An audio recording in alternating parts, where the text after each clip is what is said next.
미디어유스 주영빈 기자, 중국은 대한민국과 인접한 나라이며 대한민국의 모든 분야에 큰 영향을 미치고 있다. 그러나 중국에 대한 인식의 긍정성은 영향력에 반비례해야 한다고 보아도 과언이 아니다. 중국을 비난하는 목소리 역시 적지 않다. 하지만 이런 시국일수록 중립적인 시야의 중요성은 더 커진다. 무작정 비난하는 것보다 우선되는 것은 중국의 근간에 대해 아는 것이다. 중국의 근간을 이루는 요소 중 가장 적절하게 예시를 들 수 있는 것은 중국 헌법이다. 중국 헌법의 몇 가지 내용을 알고 분석하면 중국을 중립적으로 바라보는 것에 큰 도움이 된다. 주목할 첫 번째 헌법 전문은 국민의 부흥을 중시하는 문장이다. 한국 헌법 전문은 안으로는 국민 생활의 균등한 향상을 기하고 라는 문장. 중국 헌법 전문은 우리나라를 부강민주적이고 문명하여 조화롭고 중화민족의 위대한 부흥을 실현한다.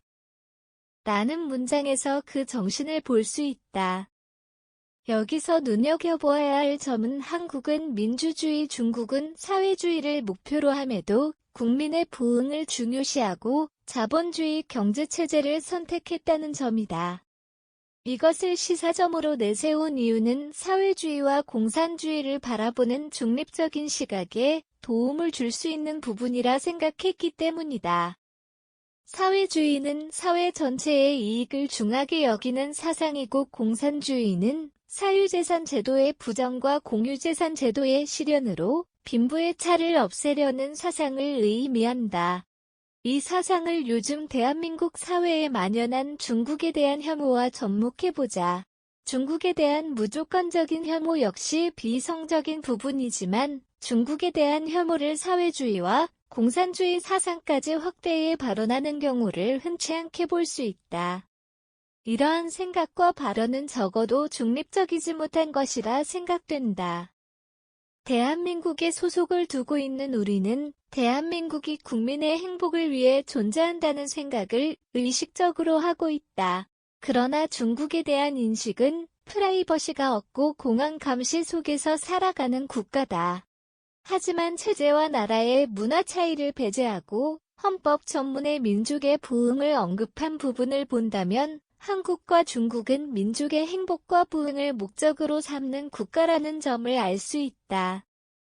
또한 중국 헌법 전문에는 각 민족의 공동 번영을 촉진한다는 문장이 존재한다. 중화인민공화국은 전국 각 민족의 인민이 공동으로 세워낸 국가이고 한족, 후이족, 토가족, 티베트족 등 다양한 민족으로 구성되어 있다.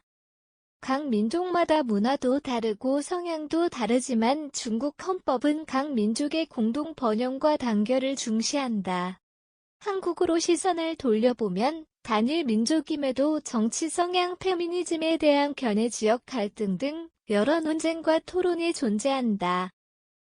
한국이 더욱더 발전하기 위해선 서로 간의 갈등을 조정하여 단적으로 말해 사이좋게 협력하기 위한 갈등에 대한 타협, 더 나아가 공동 발전을 이룩하는 것이 중요하다. 이렇듯 중국 헌법에는 무작정의 독재가 아닌 중국 인민의 행복을 위한 문장들이 많이 존재한다.